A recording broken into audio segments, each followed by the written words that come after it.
On va faire les défilés, on va mettre même le carburant, c'est pas vous donner par mon frère. On vit là partout, dans tout Yaoundé nous voit, même le carburant, on donne l'eau à boire à quelqu'un, mon frère. Après, on va dire que les gens RDPC, on pense à mon frère. Tu vas répéter, tu manques des gens comme ça. Comment ça va aller? Quand vous venez nous sauver, vous nous sauvez. RDPC, c'est la force. RDPC, c'est ça, la force est là. La force est de malhonnête. Tu nous manques ici, tu vas aller me voter, tu nous manques, je vais vous mettre le carburant. Mesdames, Messieurs, chers compatriotes et toutes celles de ceux qui me font l'honneur de suivre les actions de SOS Cameroun Solidarité ici par ma voix, je vous dirai jamais assez merci pour ce que vous nous apportez au quotidien. Sans vous, nous ne sommes rien, nous ne ferons jamais rien. C'est pour cela que je ne manque aucune occasion, ici comme ailleurs, pour vous renouveler nos remerciements. Merci à toutes et merci à tous. Mes chers compatriotes, aujourd'hui est un nouveau jour. Nous sommes jeudi, exactement 4 h du matin.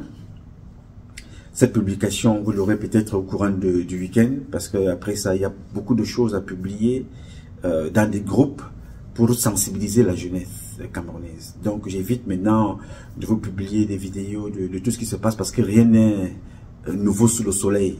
La situation s'est seulement empirée. Donc maintenant, il faut mettre sur pied une stratégie qui permette de prendre le contrôle de ce pays pour que vous soyez le peuple indépendant, soyez libre de vos mouvements et responsable de ce que vous avez à faire dans votre pays pour le développer. Donc je filme cette vidéo aujourd'hui avec mes équipes. Vous l'aurez certainement le week-end. Parce qu'après ça, moi je reprends la route. Bien, alors aujourd'hui est un nouveau jour. J'invite donc chacun d'entre vous à glorifier Dieu et à célébrer la vie. En fait, toutes celles de ceux qui ont eu la grâce de Dieu comme moi de voir le jour. Appelez-le comme vous voulez. Zambe, Zamba, Tatabe, Si, Loba, God, Job, Allah. Donnez-lui le nom que vous voulez. Mais glorifiez-le. Parce que sans lui, nous ne sommes rien, nous ne serons jamais rien. Même si vous n'avez rien, même si vous êtes malade, dès que vous vous levez et vous avez le souffle de vie, mes chers amis, c'est l'espoir. La vie, c'est l'espoir. Dès que tu vis ce que tu n'as pas eu aujourd'hui, tu l'auras demain. Donc glorifiez Dieu et célébrer la vie. J'ai voulu commencer cette publication avec l'introduction que vous avez vue. Le petit garçon sur la moto qui parle du RDPC. Ce n'est pas une vidéo actuelle, mais ce qu'il dit est d'actualité. C'est une vidéo qui date déjà de 4, 5 ou 10 ans. Cette vidéo que vous voyez là. Petit qui est sur la moto, on les a fait venir, on les a utilisés d'aller dans la rue, comme exactement Gongo vient de faire à Douala, en disant que non, les motomans sont avec le président. Vous voyez que ces enfants-là, il y a 10 ans, ils se plaignaient déjà. Comment peuvent-ils être avec quelqu'un qui ne voit pas? Comment peuvent-ils être avec quelqu'un qui ne leur permet pas d'être sur une route et travailler normalement? L'enfant qui parle là, s'il a un plus petit diplôme, ça doit être le bac avec au moins 2 ans à l'université. Il a arrêté parce qu'il ne part plus à l'école, les parents n'ont pas d'argent. Et la plupart des motomans que vous voyez là, la plupart d'entre eux ont au moins le bac avec 2 ou 3 ans d'université. Après, ils ont arrêté l'école parce qu'ils ne peuvent pas continuer. En tout cas, je parle ici parce que je sais que bientôt, vous serez libre au Cameroun, chacun de choisir le métier qu'il veut faire. Moi, j'ai choisi l'armée, soldat, service, c'est ce que j'ai choisi. Si je vous dis que je sais faire d'autres choses, autre chose dans la vie, c'est le commerce, parce que ma mère était une commerçante. J'ai donc décidé de produire l'eau. Au lieu d'aller prendre l'eau des autres compagnies et de vendre, j'ai produit ma propre eau et je vends. Une bouteille, $1, je mange, je dors, j'attends le jour où Dieu m'appellera. Donc vous aurez l'occasion, la bénédiction de choisir vos métiers bientôt au Cameroun. Faire moto, taxi parce que vous avez choisi, pas parce que la vie vous l'a imposé. Non, tu décideras de faire moto parce que la vie a demandé de faire moto, taxi. Ton choix, pas parce que tu l'as imposé, les contraintes de la vie. Tu dis voilà, la seule chose qui me reste à faire, je fais moto parce que j'ai demandé le travail. On dit qu'il faut que je devienne PD. Il faut que je tue ma mère, je tue mon père. Donc j'ai refusé ça, je fais moto. Non. Dans un avenir proche, tous les motos-taximans, vous allez faire le travail que vous avez choisi. Si tu dis que tu veux être le patron des motos, tu auras le budget pour avoir 5, 6, 10 motos et les gens vont travailler pour toi. Chaque Camerounais aura le choix de ce qu'il a décidé de faire dans la vie au Cameroun. Nous serons le seul pays au monde où à la naissance, tu sais ce que tu vas devenir. Personne ne va t'imposer de devenir prostituée. Personne ne t'imposera ça. Tu décideras de toi-même, je veux être ingénieur. Nous allons mettre les moyens en place pour que tu sois ingénieur. Tu veux être médecin. Tu auras les moyens pour être médecin parce que Dieu a tout prévu. Donc personne ne doit t'imposer quoi que ce soit pour que tu fasses sa volonté. Non. Tu feras ta volonté et la volonté de Dieu. Point final. Donc, j'ai voulu commencer cette vidéo-là avec cette introduction pour vous dire, ne vous découragez pas. La vie, c'est une question de temps. Croire en soi et avoir la point final. Bien. Alors, je voudrais ici passer un message à vous autres. Et particulièrement à un certain Calvin Tchonok ou Tchanak. Mais c'est le directeur général adjoint du Crédit Foncier du Cameroun. C'est à lui que je vais m'adresser ici. Et accessoirement m'adresser à toutes celles de ceux qui nous écoutent ici. Je vais donc d'abord vous rappeler un principe. Parler ici, c'est vous rappeler certains principes de notre société. Moi, je ne parle pas avec un nom d'emprunt ou avec un faux profil. Parce que j'assume mes propos et je prends la responsabilité qui est la mienne. Je vous parle à vous, Tchonok, parce que, pour 3 raisons. La première, parce que nous accusons toujours Paul Biya. Moi, en premier. Biya est un imposteur. Biya est un papa qui n'a rien fait. Biya est un faux président. Biya est un président feignant. Biya est un incompétent. Nous lui disons tout. Et ce qui est vrai. En tant que président. Mais en tant que papa, Biya est un bon père. Il nous a accouchés. Donc c'est nous qui devons travailler. Donc je vous parle ici, monsieur Tchonok, pour une première raison. Parce que nous accusons toujours monsieur Biya. Alors que nous sommes beaucoup d'entre nous responsables de ce qui nous arrive. Deuxièmement, je vous parle parce que beaucoup d'entre vous, comme toi, Tchonok, Calvin, beaucoup sont en prison. On les parlait ici, ils disaient que non, Nouma bavarde. Nouma raconte n'importe quoi. Il va toujours parler et il n'arrivera à rien. Je parlais comme ça, Amogo Belenga m'écoutait. Je parlais comme ça, Alem Bengoro m'écoutait. Je parlais comme ça, la femme d'Alem Bengoro m'écoutait. J'ai parlé ici, il y a un autre qu'on appelle Bemenge, il était directeur général comme toi. Mais lui était directeur général, toi tu es directeur général adjoint. Il m'écoutait. À la veille de son arrestation, j'avais fait une vidéo. Pendant ce temps, pendant tout son séjour, j'ai fait des vidéos pour lui dire que Tara, oui, Kambo, papa, tu iras en prison parce que tu n'as rien appris. Les gens qui te demandent de sortir l'argent des caisses de l'État pour leur donner, pour payer, je ne sais trop quoi, je ne sais trop rien, mais tu payeras cet argent étant en prison. Il est allé s'asseoir dans son village, il a dit que Nouma, le gars étonne là, il est aux États-Unis, il raconte sa vie. Je ne veux pas dire que c'est parce que j'ai parlé qu'on l'a arrêté, mais je suis fier parce que j'ai au moins prévenu que Tara, à cette allure-là, ceux qui t'ont induit en erreur ne viendront pas te voir en prison. Et parmi ceux qui l'ont induit en erreur, il y a le directeur du protocole de Biya. Le directeur du protocole de Biya. Vous savez comment il s'appelle, monsieur Tchonok? Il s'appelle Bikele. Parce que Bemenge a mis les gens dehors qui étaient plus diplômés, mais a récupéré la copine de Bikele, il lui a donné un poste. À moins de quelques mois, elle a gravi tous les échelons, elle a fini DRH. Bikele n'est pas seul. L'ART est le dépôt à 90%, si je n'exagère, à 90%, sans exagérer. La plupart de ceux qui sont là-bas sont des enfants de fils d'eux, avec des faux diplômes. La plupart même sont des enfants de Bemenge, n'est-ce pas? Aujourd'hui, Bemenge est en prison. Il a été remplacé par un autre culte appelé Zozame. Je parlais, il écoutait, et il faisait à sa guise. Il est en prison. Alem Bengoro est là-bas avec sa femme. Ça se passe, vous n'apprenez rien. Tu te dis que non, Nouma bavarde. Nouma raconte sa vie. Troisième point, quand vous posez ces actes-là, parce que vous qui avez des postes au Cameroun, c'est le pouvoir, l'argent et le sexe. C'est ça qui vous guide. Le pouvoir, l'argent et le sexe. Quand tu as le pouvoir et tu as l'argent, tu as le sexe, tu peux coucher avec n'importe qui. Mais seulement, les conséquences de coucher avec n'importe qui détruisent vos foyers à la maison, ton épouse, ta femme et tes enfants. Les conséquences de ces comportements-là détruisent vos foyers à la maison, ton mari et tes enfants. Je m'adresse à vous tous. Vous écoutez ça. Pour se maintenir au pouvoir, pour continuer à penser et à dépenser de l'argent que vous donnez à ces copines-là, on prend vos caleçons, on amène chez les marabouts. On prend vos spermes, on amène chez les charlatans. On commence à vous faire des choses que vous ne comprenez même pas. Mais le jour où tout ça vous tombe sur la tête, poum, tu te dis que mais non, mais Calvin, mais c'est moi qui ai fait tout ça. Oui, c'est toi, Calvin, c'est toi, ne t'inquiète pas. Tu ne te rends pas compte pour le moment. Vous détruisez, tu n'es pas seul, hein. Ferdinand Gongo que tu vois là, pareil. Oui, monsieur, tu n'es pas seul. Les femmes d'Ongo, pareil. Ils pensent qu'ils sont à l'abri. Tu n'es pas seul. Les Etundingwa, pareil. Tous ces gens-là. Les Célestine Kecha, les Madeleine Tuente, tous ces gens-là sont pareils. Il faut faire des sacrifices. À un certain moment, on te demande donc maintenant pour garder ton pouvoir. Et tu te dis que monsieur, on m'enlève ici. je n'aurai plus le même train de vie. Non, il faut sacrifier ta femme, il faut sacrifier ton fils, il faut sacrifier ta fille, il faut violer ton fils, il faut violer ta femme. Le livre est là, écrit par Edouard Titus. Ce livre-là s'appelle Méditation de prison. Parce que le pouvoir que vous voyez là, chez Paul Biya, on ne te donne pas le pouvoir pour rien. On te le donne toujours en contrepartie de quelque chose. Et qui n'a rien à voir avec ton expertise. En tant qu'un digne fils qui est allé à l'école, tu as fini directeur adjoint, tu peux finir directeur général, tu peux même finir ministre. Comme à Tanganakuna, il était directeur général d'une société, il a fini ministre, il a fini en prison. Ce gouvernement est dangereux. Et il y a eu des personnes comme ça, comme Gervais Mendozé, directeur général de la CRTV, on l'a débarqué, il a fini ministre délégué, il est passé par la case prison, via la case, il a fini dans un cimetière. Une très mauvaise action.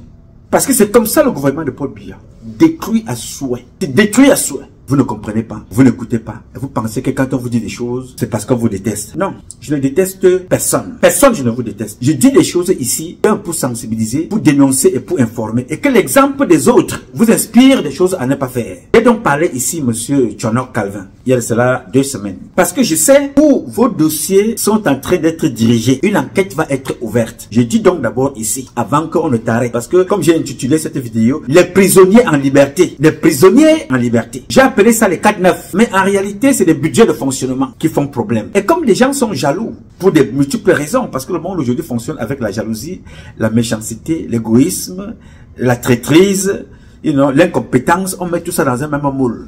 Les gens écrivent. Je parle ici avec des écrits et des dossiers. Je ne parle pas sans dossier, monsieur Tchonok. Jamais. Parce que je sais que je vis dans un pays dangereux. Je parle ici des 4-9, appelés vulgairement peut-être des budgets de fonctionnement. Des marchés qui sont adressés à une seule personne. Dont les notes anonymes de ton propre service, des gens qui vous suivent depuis très longtemps, ont réussi à comprendre que c'est madame Didi Ayatou à qui vous donnez des marchés. Parfois livrés, parfois pas livrés. Est-ce que je suis au crédit foncier, monsieur Tchonok? Non. J'ai tout simplement le mérite de venir vous le dire. Pourquoi? Parce qu'il y a des personnes avec lesquelles vous travaillez qui vous disent des choses pour vous faire plaisir, pour continuer à gagner votre estime. Alors qu'on est en train de vous plonger. Quand ça arrivera un problème, vous serez tout seul avec vos enfants, avec votre épouse, votre vraie femme.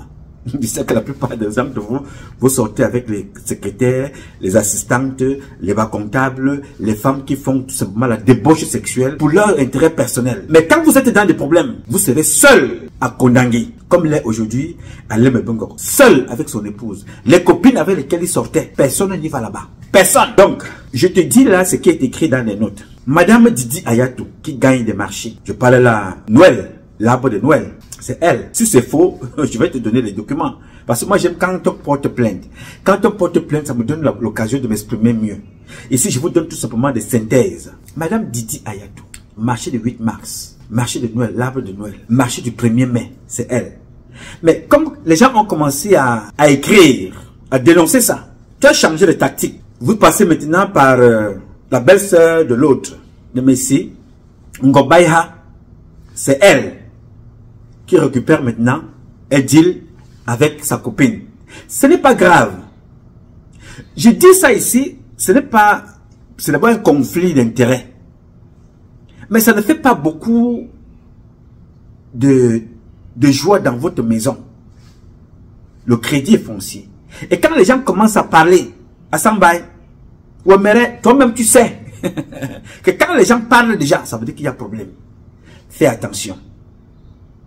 La voiture, nous avons le dossier. Est-ce que je suis avec vous là-bas? Mais pourquoi je te dis tout ça à Sambay? Je te dis ça parce que ça va te prendre. Et quand j'ai parlé ici l'autre jour, qu'est-ce que tu as fait?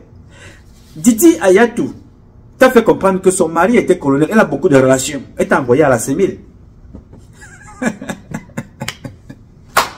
Ouais, à Sambay, vous êtes pauvre. Hein? Comment faites-vous pour qu'un papa, je ne sais pas si tu as 70 ans, ou tu as 60 ans, ou tu as 65 ans, ou 68 ans, je ne sais pas. Comment faites-vous pour aller gâcher votre carrière à la fin d'une carrière? Vous faites comment? On interdit à personne d'aimer les femmes. Non, vous connaissez la mienne. Là, voici. Vous avez vu les manjanja qu'elle a là, la camerounaise. Voilà ma femme ici. La camerounaise. Manjanja, le feu sort. Personne ne peut empêcher à un homme d'aimer les femmes. Mais Tara, Calvin, il faut savoir comment tu fonctionnes. C'est ça qui a entraîné le m'as-tu vu, le vol, les marchés fictifs, les détournements, les abus, qui a entraîné beaucoup en prison et qui entraînera encore beaucoup d'autres en prison. Alors quand je t'ai parlé de ça ici, tu es allé à la Sémile. Le chef Sémile n'était pas là parce que tu n'as pas vu le chef Sémile, il était en déplacement. Tu as plutôt vu un autre là qu'on appelle Samnik, un autre délinquant. Dès que tu es entré là-bas, il a appelé, il nous a dit. Dès que tu es entré, il dit que voilà le mouvement là ici. Il t'a dit des choses pour te raconter ta vie, pour te faire plaisir. Il te dit, oh non, non, non, non, tu peux... Nous m'a pas publié, mais d'ici la fin de la semaine, il n'y aura plus rien. Il y aura plus rien, non, même moi. Il te dit ça. Il te dit que non, non, laisse ça. Tu sais, regardez cette vidéo que tu vois là, c'est la vidéo de Amougou Belinga. Regarde ça. Je filme le gars qu'on a convoqué là. On dit qu'on vous a convoqué au 7, donc je vous filme. Comment vous êtes au 7? Bien, cette vidéo d'Amougou Belinga, c'était quelques heures avant son arrestation. Sa femme venait nous narguer. Elle dit que non, on a arrêté Amougou Belinga. Il dit que... ah non, laisse ça. Laisse ça. Tu parles de quoi? Moi, Amougou? Et tu sais qui était Amougou Belinga? Son père s'appelle Laurent Esso. Le père d'Amougou Belinga. Laurent Esso. C'est-à-dire le gars prenait des gens, il jetait en prison. Tu fais 3 ans de prison, monsieur. Amougou Belinga que vous voyez en prison là. Il prenait des Camerounais, il te prend et te jette en prison. 3 ans de prison. Il te fait venir chez lui à la maison. Il prend tous tes papiers, il te déshabille, il te fait déshabiller, il te tabasse sérieusement. Aujourd'hui, le voilà en prison. La roue tourne. Fais attention. Donc pendant que tu étais là-bas à la Sémile, ils m'ont appelé. Ils m'ont dit que voici ton boutman ici, il vient raconter sa vie. Quand il vole l'argent, est-ce qu'il est venu nous dire? Quand il détourne, Anouma, mais quand il détourne, donne aux femmes là-bas, est-ce qu'il est venu nous faire comprendre que je suis en train de détourner? Maintenant que tu publies pour lui dire fais attention, il vient ici là pour nous demander que mais nous m'avons calé, you know, qu'est-ce que je dois faire? On te dit que non, non, laisse, on t'endort. Et Assambay, quelle honte! Dès que tu es allé là, dès que tu es entré, on m'a appelé, on me dit que voilà ton mouvement là ici. Voilà comment on vous a tué. Au lieu de changer ton comportement, moi je vais commencer. Je vais dire que c'est le début. Je suis sûr que tu vas être arrêté, Nyondok. Ne t'inquiète pas. C'est le temps. Et c'est comme ça que le système de BIA fonctionne. Le patron du renseignement est en prison. Maxime Eko. Je parlais toujours ici, aux États-Unis. Maxime Eko disait que moi, le patron de la DGRE, qu'est-ce qu'un petit Nouma peut me raconter? Le voilà en prison. Les colonels sont là-bas. Yes, sir, là-bas. Les ministres, ils sont. Toi, tu es qui? Tu vas suivre. Je te dis ça parce que vous êtes dans un petit groupe qui a créé l'animosité. Vous avez créé un désordre entre vous. Des femmes qui couchent entre elles, qui couchent un peu partout, vous opposent. Vous vous trouvez dans un mélange qui n'a pas de sens. Ce n'est pas ça qui m'intéresse, monsieur Nyondok. Non, ce n'est pas ce que tu fais avec les Foucault là-bas qui m'intéresse, non. Ce qui m'intéresse, c'est ce qui va arriver. Je suis moi, Nouma Patrice Freeman, actionnaire majoritaire du patrimoine Cameroun. Donc tout ce qui se passe m'intéresse parce que c'est notre patrimoine à nous tous. Donc je dois dire que Assambay, te voilà qui est en train de creuser ta tombe. Oui, monsieur, nous connaissons ta famille. Demain matin, ces enfants-là et ton épouse vont pleurer.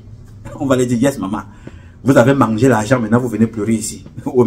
Tu vas pleurer que, tu vas sauf que pleurer, comme disaient mes compatriotes de l'Ouest. Tu vas sauf que pleurer. Quand tu mangeais l'argent avec ton mari. Non, il ne mangeait pas l'argent avec moi, il mangeait avec Didi Ayatou. Et c'est vrai, parce que c'est Didi Ayatou qui a sur les papiers. La voiture que tu as achetée, c'est Didi Ayatou. Mais je te parle de ça ici, pourquoi? Parce que vous dites toujours que c'est Biyabi Vondo. Biya t'a appelé que M. Nyondok donne les machines. Biya t'a appelé que M. Nyondok, voici les notations. Merde. Mais notation, bana. Voici les notations. Didi Ayatou, 20 sur 20. Alors qu'il y a des gens qui sont même directs, qui n'ont pas 20 sur 20. Mais tu notes Didi Ayatou, 20 sur 20. Je suis là-bas avec toi. Est-ce que je suis dans ton bureau? Ces messages font quoi à mon niveau ici? Ça vient chercher quoi ici, là, chez moi? C'est parce que les gens font dans la dénonciation. avec des éléments de preuve à l'appui. Mais moi, je viens donc ici te dire, à Sambay, attention, il faut que le comportement des autres nous inspire des choses à ne pas faire. Il faut que les actions des autres nous inspirent des choses à capitaliser et à mieux faire. C'est ça mon rôle, ici. Et dénoncer ce qui nous a poussé à l'extérieur. Nous ne sommes pas à l'extérieur parce que nous voulons être. Charles Atebi, il disait que Xavier Lenvaille. Moi-même, j'aime l'argent. Tout le monde aime l'argent. Comme vous aimez l'argent, c'est comme ça que nous aimons aussi. Mais nous voulons avoir l'argent qui ressort de nos richesses propres, de nos mines de diamants, de notre pétrole, de nos terres, des intelligences que vous avez dans vos têtes. Capitalisez ces intelligences-là. J'ai les relevés bancaires de certains d'entre vous. Donc les comptes, certaines choses qui doivent passer dans le compte société sont virées dans les comptes personnels. Donc, mais on connaît. J'ai des trucs, hein.